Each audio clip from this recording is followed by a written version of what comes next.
renovating an ancient monastery, accidentally awakens the king of hell hidden by the Vatican.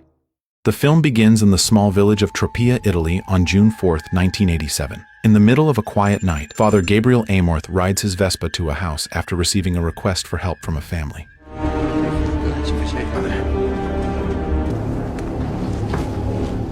Their son is believed to be possessed by an evil spirit because he has recently been suffering violent outbursts and suddenly started speaking English, even though he has spoken only Italian his entire life. Upon arriving, Gabriel instructs the family to keep praying throughout the ritual while a pig that has been prepared beforehand is brought into the house. Once everything is ready, Gabriel enters his bedroom. He raises the St. Benedict medal and holds it directly in front of his face. In the Catholic Church, the medal is regarded as a symbol of protection against evil spirits, and it immediately provokes a reaction from the demon possessing him.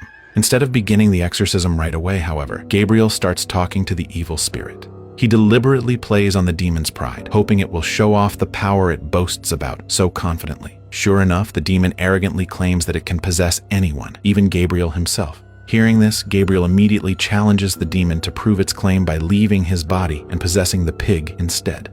Unwilling to be exposed as a liar, the demon accepts the challenge. Moments later, it leaves him and enters the pig. The instant the possession is complete, the pig is shot dead. Thanks to Gabriel's clever plan, he is finally freed from the possession and regains consciousness as if nothing had ever happened.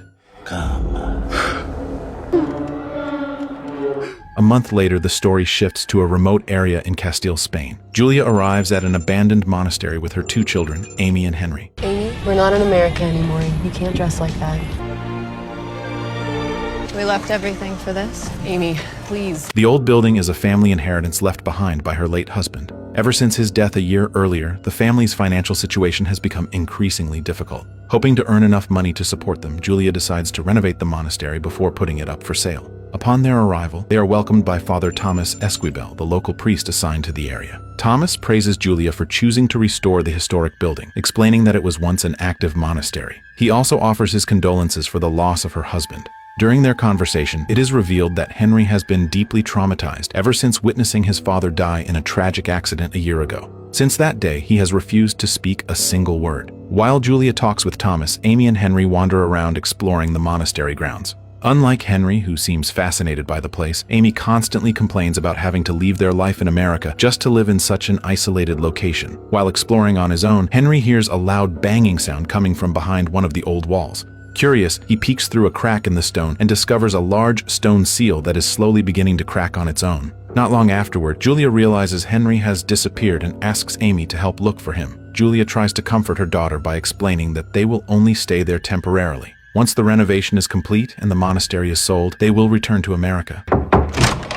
Hey, have you seen your brother? Please, I need your help. I know you don't want to be here. Yeah, no shit. Please just keep an eye on your brother. Once we fix it up and sell it, we'll go home, okay? She also reminds Amy that the monastery is the only thing her late husband left behind and their family's last hope for a better future. That is why she hopes Amy will be more understanding and continue looking after her younger brother. The following day, the story moves to the Vatican. Gabriel is summoned before the church council to explain his actions during the incident in Tropea a month earlier. Several council members question his decision to use a pig, accusing him of performing an exorcism without the approval of the local bishop. Gabriel calmly explains that what he did was never an exorcism at all. Based on his many years of experience, he says that most of the cases brought to him are actually psychological disorders rather than genuine demonic possessions. People like that need understanding, honest conversation, and sometimes even a bit of harmless theatrics to help them recover. He also points out that nearly every case he investigates ends with the person being referred to a doctor or psychiatrist, while only a small number truly involve demonic forces. After hearing his explanation, the council informs Gabriel that the Congregation for the Doctrine of the Faith has proposed abolishing the position of the Vatican's chief exorcist, the office he currently holds. Cardinal Sullivan, a young American cardinal, openly supports the proposal. In his opinion, the church should move with the times and abandon its belief in demonic possession and exorcisms. To him, the devil is not a literal being, but merely a symbol of humanity's evil nature. Gabriel calmly responds by asking that if evil does not truly exist, then what purpose has the church served all this time? Realizing the debate will never lead to an agreement, Gabriel chooses to leave the meeting. Before walking out, he reminds everyone that he was personally appointed by the Pope as the Vatican's chief exorcist. Therefore, if anyone wishes to abolish his position, they are welcome to bring their objections directly to the Pope. It's time you move past these outdated beliefs. So what you are saying is that evil does not exist? The position of chief exorcist be formally vacated. I am the chief exorcist of the Vatican. Show respect to your superior. I do! If you have a problem with me, you talk to my boss. That night, Julia is awakened by a series of mysterious banging noises echoing through the monastery. She follows the sound to Henry's room, only to find her son fast asleep with his headphones still on. After turning off the music, she quietly returns to her own room. The following morning, the renovation work resumes. While inspecting the cavity behind the wall that Henry had discovered earlier, one of the workers lights a flare for illumination. Unfortunately, the sparks accidentally ignite a pocket of trapped gas inside the chamber, triggering a small explosion. Flames instantly engulf the workers, leaving several of them with severe burns. Believing the site has become far too dangerous, the construction supervisor immediately halts the renovation and orders everyone to leave the monastery.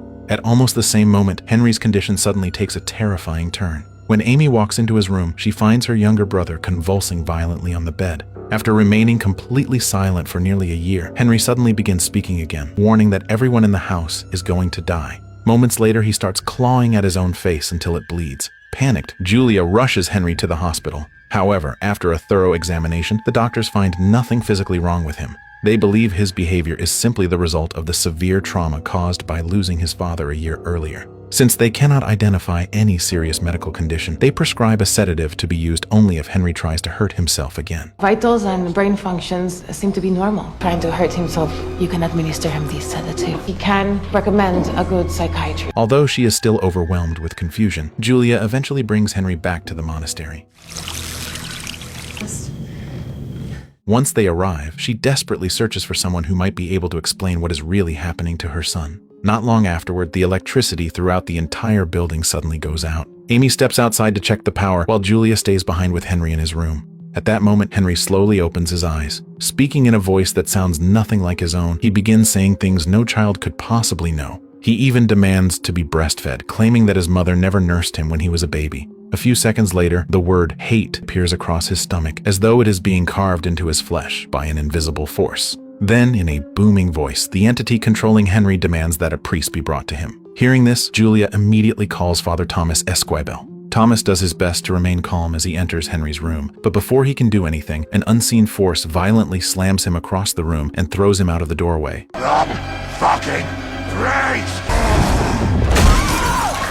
Laughing mockingly, the demon possessing Henry declares that Thomas is not the priest it wants. Back at the Vatican, Gabriel meets with the Pope. It is obvious from his expression that the Pope has something serious on his mind. He has just received a report about a young boy believed to be possessed at San Sebastian Monastery in Castile, Spain. According to him, the monastery hides a dark secret that once brought great trouble upon the church. That is why he believes this case is far more dangerous than the ordinary possessions Gabriel usually deals with. The Pope assigns Gabriel to travel to Spain, investigate the case, and save Henry. There's a case that needs your attention. A boy in Spain. This place is giving the church problem. This boy's possession is progressing very fast. Meanwhile, he remains at the Vatican to search through ancient archives related to the history of San Sebastian Monastery, hoping to uncover clues about the evil force that has returned there. After receiving the documents concerning the case, Gabriel immediately sets off for Spain on his beloved Vespa. I've requested the Abbey's records be brought to you in the library. I sense a great evil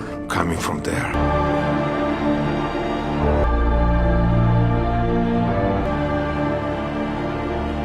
Upon arriving at San Sebastian Monastery, he is welcomed by Father Thomas, who is thrilled to finally meet the legendary exorcist whose work he has only read about in books. Thomas introduces Gabriel to Julia before leading him to the room where Henry is being kept. Gabriele, come stai? Huh? Just let me see your son. Why the church is interested in this? I just want my son to be well. It's worth a shot. Okay, he's upstairs. The moment Gabriel steps inside, he immediately senses that the atmosphere in the room is unlike anything he has encountered before. He begins reciting prayers in Latin as he slowly approaches Henry. Moments later, the boy opens his eyes and speaks in a deep, menacing voice. The entity possessing him mocks Gabriel and tells him to stop praying because it will accomplish nothing. As always, Gabriel does not rush into performing an exorcism. Instead, he raises the St. Benedict medal in front of Henry to observe the demon's reaction. To his surprise, the creature shows absolutely no fear of it. With complete confidence, it declares that the real reason it came into this world was to meet Gabriel. Realizing he is facing no ordinary demon, Gabriel tries to provoke it into revealing its name. During an exorcism, learning a demon's true name is one of the most effective ways to weaken its power. This time, however, the situation takes an unexpected turn. Rather than revealing its own identity, the demon claims to know everything about Gabriel's past, including the sins and painful memories he has spent years trying to bury. In an instant, Gabriel is pulled into a haunting vision of his past. He sees himself as a young soldier during World War II. As Nazi forces massacre his fellow soldiers one after another, the younger Gabriel survives only by lying motionless among their corpses and pretending to be dead until the enemy leaves. Although he escaped with his life, the guilt of being the sole survivor has haunted him ever since. Gabriel finally snaps out of the vision. He is now convinced that the demon possessing Henry is unlike any he has encountered before.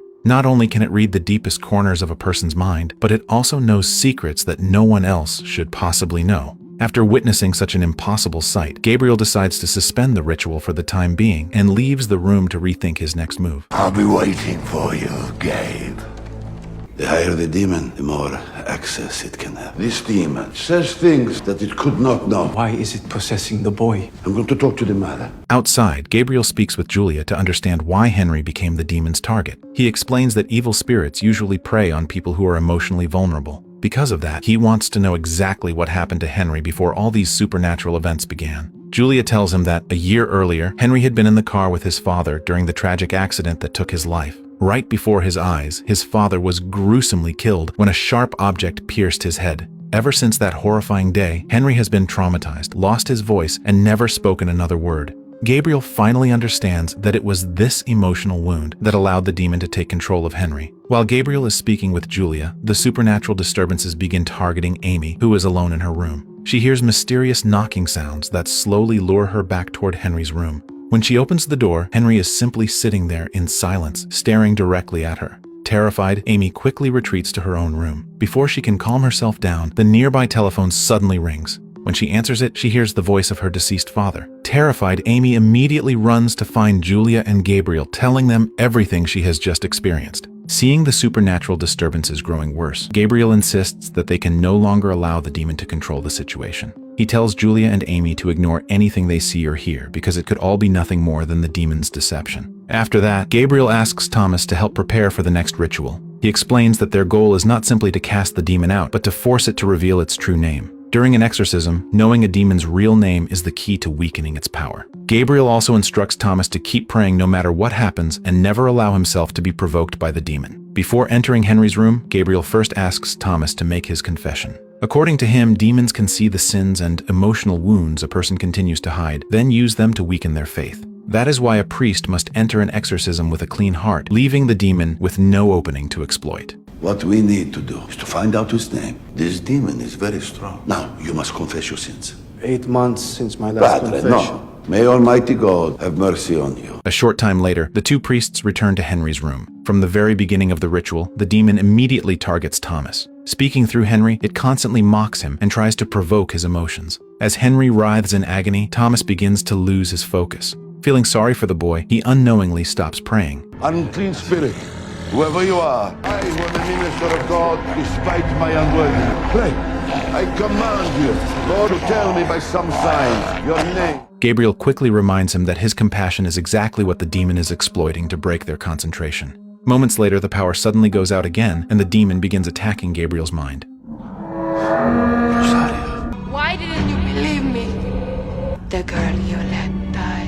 Her sins will seek you out. Without warning, he sees Rosaria, a young woman blaming him for her death. The vision awakens the guilt that has haunted Gabriel for years, causing him to momentarily stop praying. When the lights finally come back on, the demon shifts its attention to Thomas. In a mocking voice, it mentions the name Adela, a woman from Thomas's past. Thomas's expression instantly changes. The demon relentlessly brings up the sin he has kept buried for years until Thomas finally loses control. Overcome with rage, he lunges at Henry and begins choking him, forgetting that the boy is merely a victim of possession. Gabriel immediately pulls Thomas away before things get even worse. As they leave the room, the demon simply laughs in satisfaction. Mockingly, it tells Gabriel that he has taken the bait. Although it sounds like nothing more than another taunt, Gabriel cannot shake the feeling that the demon is hinting at something else. Outside the room, Thomas finally confesses the secret he has been carrying for years. He reveals that shortly after becoming a priest, he fell in love with a woman named Adela. She begged him to abandon his calling so they could build a life together. Thomas nearly agreed, but in the end, he walked away and left her behind. Ever since then, the guilt has continued to haunt him, and the demon has been exploiting that very weakness to attack him. Gabriel listens to Thomas's confession without judging him. He reminds Thomas once again that demons always prey upon unresolved guilt and emotional wounds. That is why they cannot allow those feelings to consume them. Gabriel also stresses that they must discover the demon's true name as soon as possible. Until they know its identity, they will continue fighting at a disadvantage. As they continue talking, Gabriel keeps thinking about the demon's claim that he had taken the bait. He begins to suspect the demon deliberately wanted to lead him towards something. If that is true, then another secret must be hidden somewhere around the monastery. Acting on that suspicion, Gabriel asks Thomas to stay behind and protect Julia, Amy, and Henry while he investigates the monastery grounds alone. This place.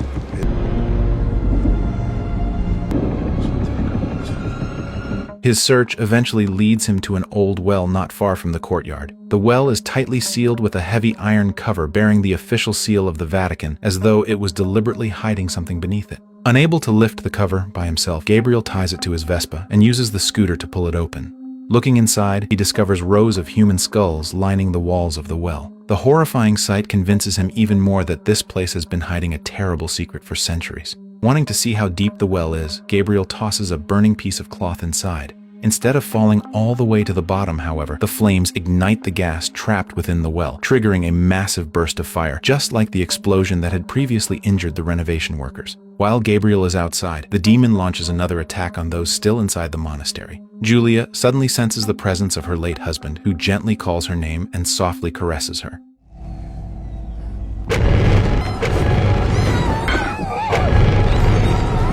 In another room, Amy is also terrorized by the supernatural force.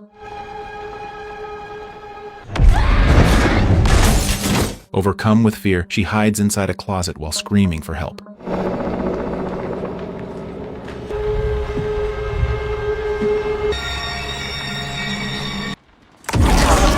Fortunately, Gabriel returns to the monastery just in time. Hearing Julia's and Amy's desperate cries, he and Thomas immediately split up to rescue them.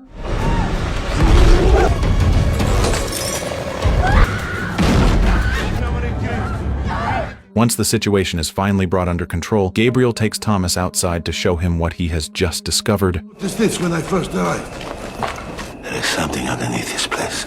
You recognize this? Yes, it's the seal of the Spanish Inquisition. Inside the old well is the emblem of the Spanish Inquisition, the church tribunal in Spain that became infamous for brutally torturing those accused of heresy. The countless human skulls lining the well convince Gabriel that San Sebastian Monastery hides a dark and horrifying past. He becomes convinced that the source of all these terrifying events is still concealed somewhere deep beneath the monastery. Together, Gabriel and Thomas return to the renovation site where the workers had previously been caught in the explosion. There, Gabriel notices the small crack in the stone wall that Henry had looked through earlier. Using a sledgehammer, he smashes away the surrounding bricks until the entire section of the wall collapses. Hidden behind it is a massive stone door that had been carefully disguised to blend in with the wall. Carved into its surface is the symbol of two crossed keys, which Gabriel immediately recognizes as the seal of the Vatican. As they move closer, they are also hit by the strong smell of sulfur mixed with natural gas. Gabriel realizes that this is the same trapped gas that caused the earlier explosion when one of the workers lit a flare. The two priests then push against the enormous stone door with all their strength until it finally swings open. Beyond it lies an ancient catacomb, an underground burial chamber once used to lay the dead to rest. Human skulls and skeletons line both sides of the passageway, while at the center of the chamber is the skeleton of a man imprisoned inside a cage like a forgotten prisoner. Gabriel notices the ring still resting on the skeleton's finger and realizes it belongs to a guardian cardinal, a high-ranking church official appointed by the Vatican as the last line of defense whenever an exorcism ended in failure. According to Gabriel, the cage was never meant to punish the cardinal. Instead, it was built to protect him while ensuring that whatever evil lay hidden beyond that place could never escape into the outside world. The ring of the cardinal protector. It looks like he is a prisoner, but he is not. Meanwhile, back at the Vatican, the Pope continues searching through ancient archives. In a Latin document written by the guardian cardinal himself, he discovers that San Sebastian Monastery was once overrun by an incredibly powerful demonic force. The document also reveals that the demon had been buried and sealed beneath the monastery to ensure it could never return to the world. At the same time, inside the catacombs, Thomas discovers an old iron gate blocking the passage to the next chamber. The gate is securely locked, making it impossible to force open. Gabriel carefully examines the guardian cardinal's skeleton and eventually discovers a key hidden inside the skeleton's abdominal cavity.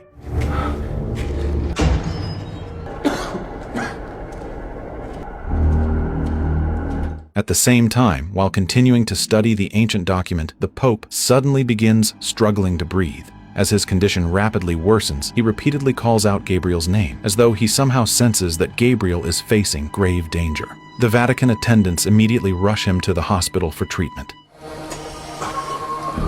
Gabriele.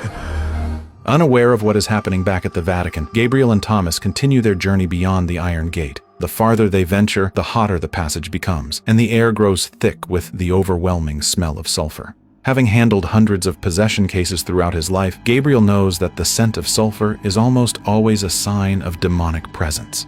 Eventually, the tunnel opens into a much larger chamber. Gabriel quickly realizes that they have reached the very bottom of the old well. At the far end of the room stands a stone throne occupied by the skeleton of a friar, still dressed in his robes. Although his body has long since decayed into bones, he remains seated upright as if he had faithfully guarded the place until his final breath. Resting on his lap is an old journal that has somehow remained perfectly intact. Gabriel immediately picks it up and begins reading. From its contents, they discover that the skeleton belongs to Friar Diogata, one of the most respected exorcists of his time. Diogata's final journal entry recounts an exorcism he performed in 1475 on a possessed friar. During the ritual, however, the demon repeatedly jumped from one host to another. Gabriel immediately realizes they are dealing with a demon capable of possessing multiple people at the same time, an ability possessed only by exceptionally powerful demons. The exorcism ultimately failed, and Diogata himself became the demon's next victim after it took control of his body. As Gabriel continues reading the journal, he finally understands why the Vatican has kept everything that happened at San Sebastian Monastery hidden for centuries. After possessing Diogata, the demon used the friar's influence to convince Queen Isabella to establish the Spanish Inquisition. From that moment on, the countless acts of torture and cruelty carried out in the name of God were actually part of the demon's plan. Gabriel realizes that the church has always known the truth, but chose to bury it along with every secret hidden beneath San Sebastian Monastery. After hearing Gabriel's explanation, Thomas finally concludes that Julia's family unknowingly released the demon during the monastery's renovation, freeing the evil that had been imprisoned there for centuries. You're getting closer to hell. The gases and the sulfur is getting stronger. The friar, Diogata. The construction work must have freed the demon. The church covered it up. They buried the truth here. Meanwhile, Julia wakes up and realizes that Amy is no longer beside her. Fearing something terrible has happened, she quickly grabs the sedative injection and rushes toward Henry's room.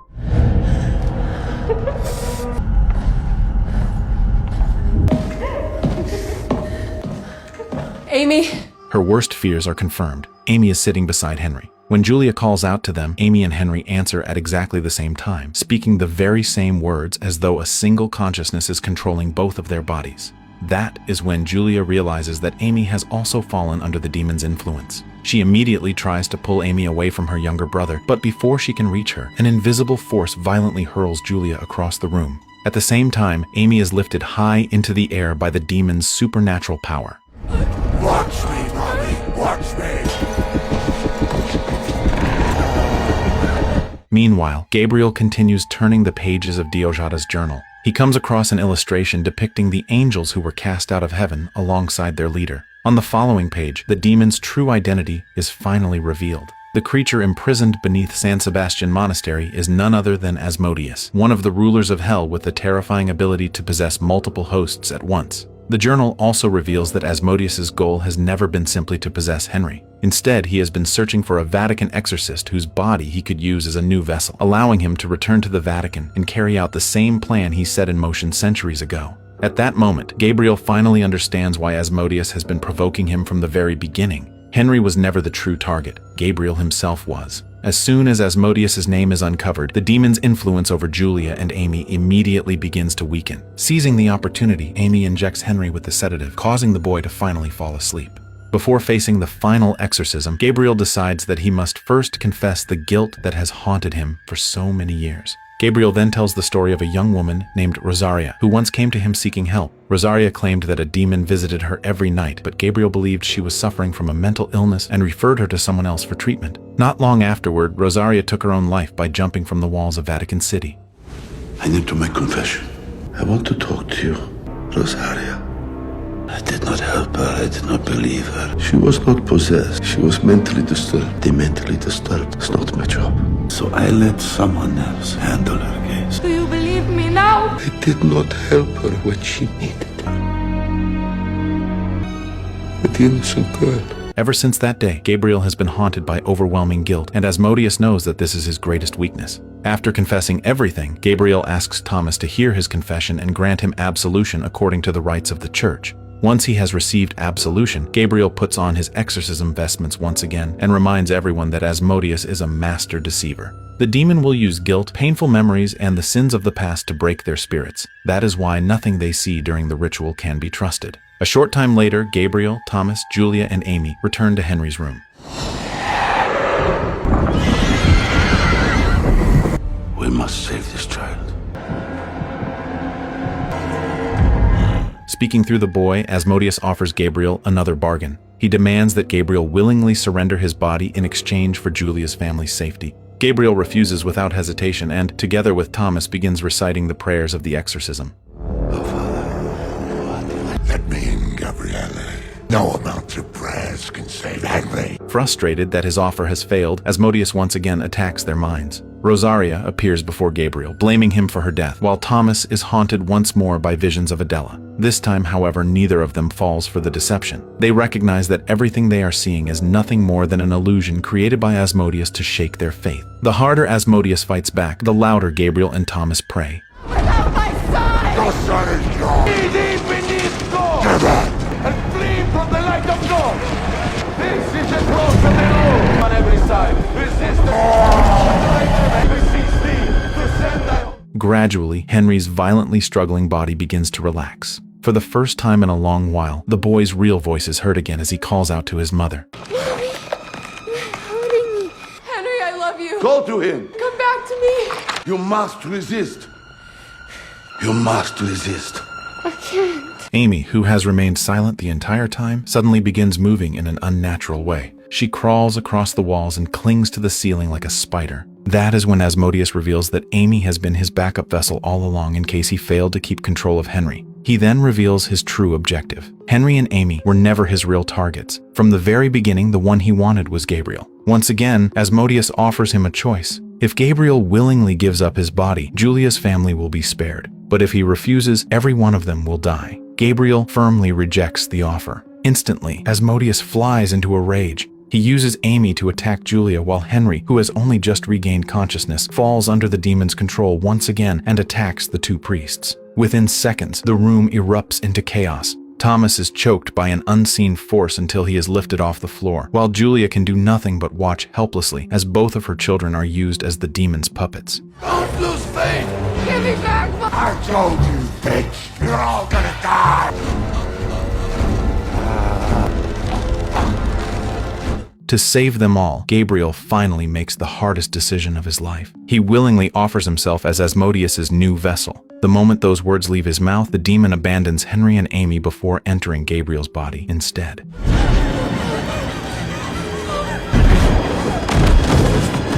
Take me.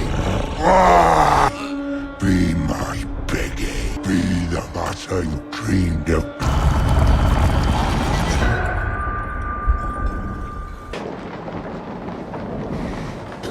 Oh, Henry, you came back to me. What have you done? With the little control he has left, Gabriel quickly hands the crucifix he is holding to Thomas. He tells Thomas to take Julia, Amy, and Henry out of the monastery because the next battle will be between him and Asmodeus alone. Thomas initially refuses to leave Gabriel behind, but as Gabriel's condition rapidly deteriorates, he has no choice but to escort Julia and her children outside to the car. Meanwhile, Gabriel fights with every ounce of his strength to keep Asmodeus from completely taking over his mind. He tries to end his own life, but every attempt is stopped by Asmodeus, who repeatedly seizes control of his body. Refusing to give up, Gabriel runs into the underground passage until he reaches the bottom of the sulfur-filled well.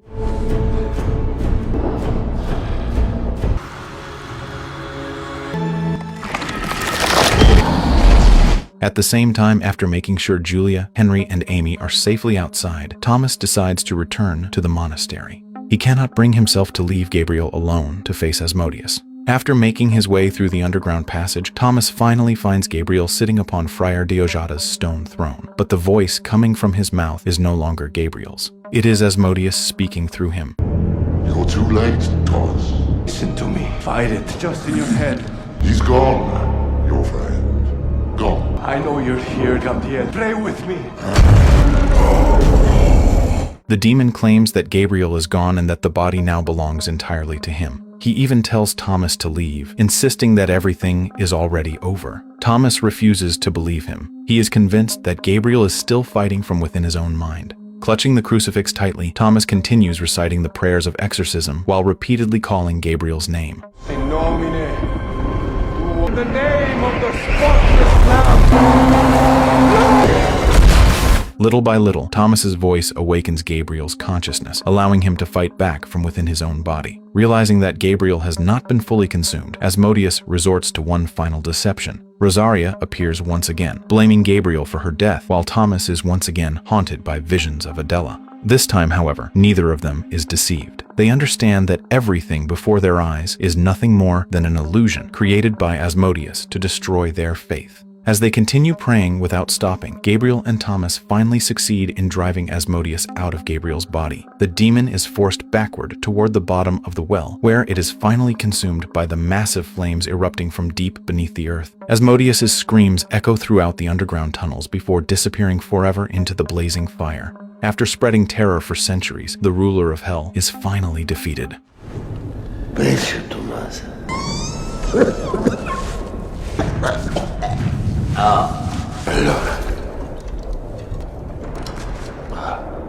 Sometime later, the Vatican purchases San Sebastian Monastery from Julia's family to ensure that every secret hidden beneath it remains protected. Julia, Amy, and Henry eventually return to the United States, while Henry makes a full recovery and is finally freed from Asmodeus's influence. The journal left behind by Friar Diojada, discovered beneath the monastery, is later studied by the Vatican. From its pages, they uncover clues pointing to several other locations believed to harbor powerful demonic forces. After the Pope recovers from his illness, Gabriel is summoned back to the Vatican. He is assigned to continue investigating the locations mentioned in Diojada's journal. This time, however, Gabriel will not be fighting alone. Father Thomas Esquibel, having proven both his courage and unwavering faith, officially becomes Gabriel's partner in future exorcism missions. The film ends by revealing that this story is inspired by the real life of Father Gabriel Amorth, the Vatican's chief exorcist, who claimed to have handled thousands of possession cases throughout his lifetime. Until his passing in 2016, he remained devoted to his calling as an exorcist, while also writing numerous books based on his experiences. One of those books would eventually become the primary inspiration for the Pope's exorcist, and with that, the story comes to an end.